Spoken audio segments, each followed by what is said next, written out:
안녕하세요. 나의 인간관계 기술 진단 및 향상 방안에 대해 발표하게 된 2024-0550 행정학과 김서희입니다. 그럼 발표 시작하겠습니다.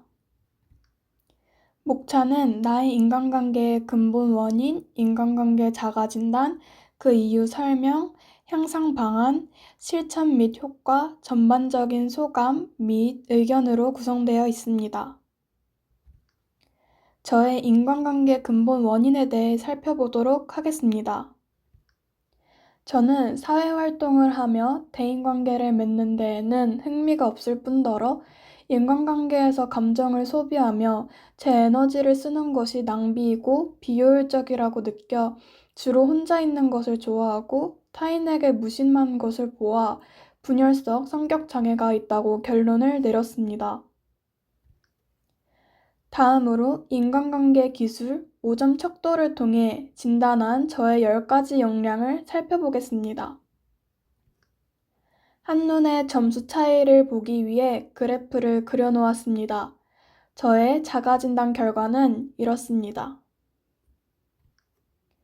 3점 미만은 칭찬과 봉사, 3점 이상 4점 미만은 다양성 인정, 개방, 표현, 공감, 4점 이상은 경청, 용서, 감사, 조절로 나타났습니다. 점수대별 이유를 설명해 보겠습니다. 먼저 3점 미만으로 측정한 부분입니다. 처음 만나거나 비즈니스 관계에 있는 사람들에게는 칭찬이 어렵지 않은데 오히려 많이 친하고 가까운 사람들에게 칭찬을 하려고 하면 낯간지럽고 쑥스러움을 느껴 칭찬하기 꺼려질 때가 있어 이 점을 줬습니다. 봉사를 하면 좋다는 것을 알고 있지만 꼭 내가 나서서 해야 하나?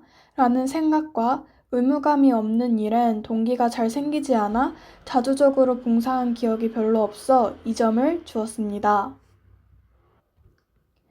3점 이상, 4점 미만으로 측정한 부분입니다. 다양성에 대해 존중하지만 특별히 관심을 가지고 찾아보지는 않아서 3점을 줬습니다. 개방 측면에서는 누군가가 나를 궁금해하고 묻는다면 답은 하지만 굳이 내가 먼저 나를 드러내는 편은 아니라 3점을 부여했습니다. 표현에서는 일기, 편지와 같은 글로는 세세하게 제 내면적인 부분을 잘 표현할 수 있지만 말과 표정으로는 표현하는 부분에서는 어려움을 느껴 3점을 줬습니다. 공감은 내가 이해하는 부분에선 진심으로 공감하지만 이해하지 못하는 부분에선 형식적으로 공감하는 태도를 가지고 있어 3점을 부여했습니다. 4점 이상으로 측정한 부분입니다. 경청은 상대방의 이야기를 들을 때 말 자체보단 그 글에서 표현되는 마음을 들으려고 노력하고 그 마음을 존중하고 기다려주는 태도를 지니고 있어 4점을 부여했습니다.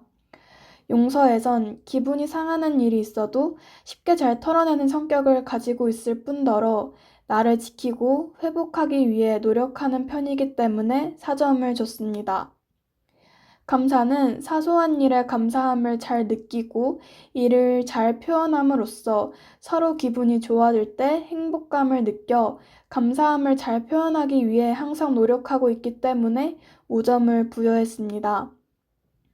조절에 대해서는 시간 조절, 식욕 억제 등 이런 부분에서는 나중에 목표를 달성하기 위해 당장의 욕구를 조율해야 한다고 생각하며 조절하는 능력을 가지고 있기 때문에 4점으로 측정하였습니다.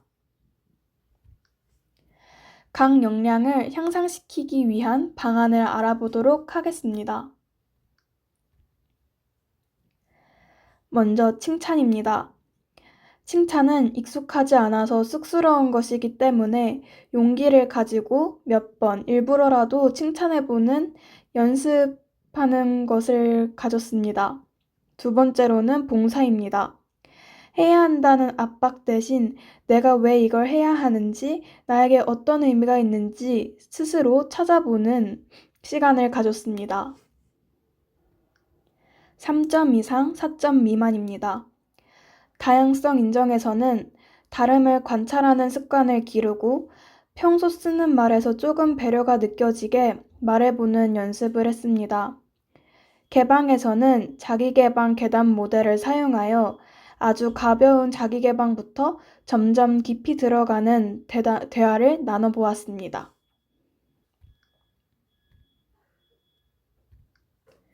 표현에서는 내 감정을 글뿐만 아니라 말로도 내보내며 표현해보는 연습을 해보았습니다.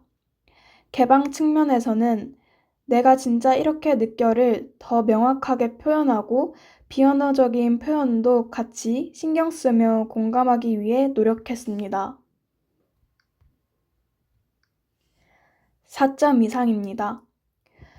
경청에선 상대방의 이야기를 끝까지 들어주고 진심으로 공감하기 위해 노력했고, 용서의 측면에선 상대의 잘못을 인정하고 상처를 무시하지 않고 마주한 뒤 스스로 풀어내는 힘을 가지기 위해 노력했습니다. 감사에선 사소한 일을 당연하게 여기지 않고 작은 도움에도 고마운 일이라고 자각하며 표현하고 공유하려는 태도를 지니기 위해 노력했습니다. 조절 측면에선 욕구 조절뿐만 아니라 감정도 스스로 조절할 수 있도록 노력하기를 방안으로 세웠습니다. 진단된 기술들에 대한 실천 및 효과를 알아보도록 하겠습니다.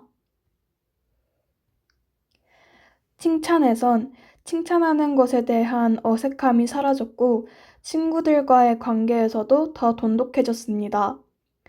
봉사 측면에선 봉사에 대한 압박에서 벗어나 자신만의 방식으로 세상에 기여할 수 있는 길을 찾게 되었습니다. 다양성 인정 부분에선 다름을 관찰하며 조금씩 주변을 살펴보니 자연스럽게 다양성을 인정하게 되었습니다.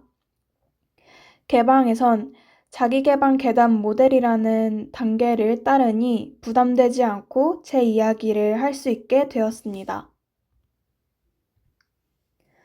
표현에선 말로 표현하는 습관을 들이니 내 감정을 내보낼 수 있어 후련함을 느꼈고, 공감에선 명확히 표현하고 비언어적 요소와 함께 공감하니 대화가 더 유연해지고 재밌게 잘 이어졌습니다.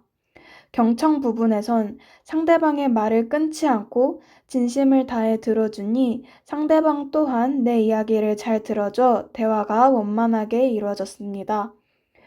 용서에선 상처를 피하지 않고 직면하며 풀어내니 오히려 더 후련하고 성숙해짐을 느낄 수 있었습니다. 감사 측면에선 사소한 일에 감사함을 느끼니 삶의 만족도가 올라감을 느낄 수 있었습니다. 마지막으로 조절에선 스트레스를 받아도 무너지지 않고 조절해 갈 수 있는 능력이 생겼습니다. 마지막으로 프로젝트의 전반적인 소감 및 의견을 말씀드리겠습니다. 이번 후반기 프로젝트를 수행하면서 저의 10가지 인간관계 역량 중 어떤 부분이 부족했는지 구체적으로 알 수 있었습니다. 이를 보완하기 위해 스스로 개선 계획을 세우고 실천하면서 개인적으로 성장했음을 느꼈습니다.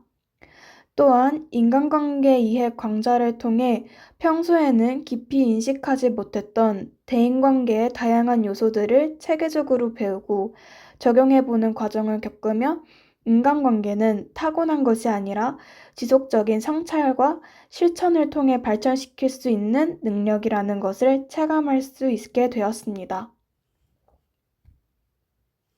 저의 발표를 들어주셔서 감사합니다.